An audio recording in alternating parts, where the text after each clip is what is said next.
Sir Ed Davey, can I ask you, I mean, James Slack here making this fulsome apology, but it's hardly going to touch the sides, is it, as far as the British public's anger is concerned at this stage?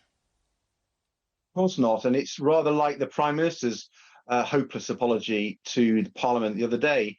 He didn't actually apologise for breaking the law. He doesn't actually apologise for misleading Parliament and the public. So these aren't real apologies. They're empty apologies. And the whole of Number 10 Downing Street now has been dragged down. And of course, the culture of Number 10 is set by the top.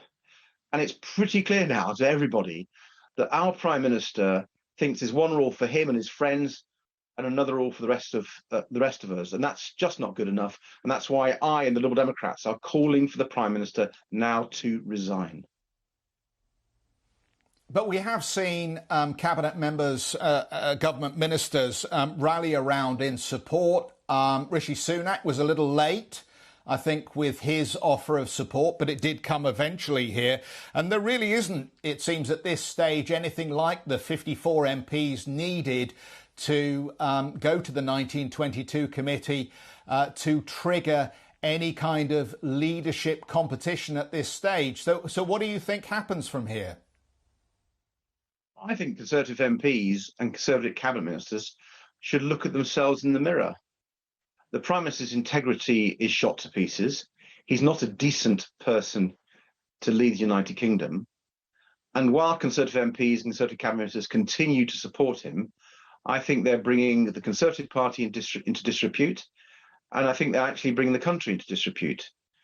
And many of us feel that on behalf of our constituents. You know, I've had constituents write to me and they say that they had to, bury their loved ones on the 20th of May when the Prime Minister was at a party. They've had to go without being at the bedside of their relatives who were dying because they abided by the rules. And I think that's why there's so much hurt and anger across the country.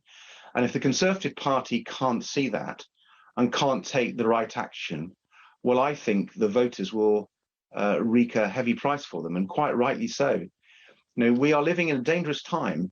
We need the government to be trusted during a public health crisis. We need the public to be willing to follow what they say because the public believe that everyone abides by the same rules. Now that has been shot to pieces because of the Prime Minister's behaviour, then we're actually in a dangerous situation.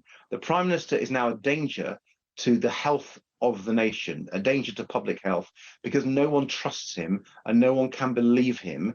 And in a public health crisis like COVID, that is just very dangerous. Hi, I'm Joanna Bersecci, and thank you for watching. You can check out more of our videos by clicking on the boxes on the screen. And don't forget to subscribe to our channel for more from CNBC International. Thank you for watching.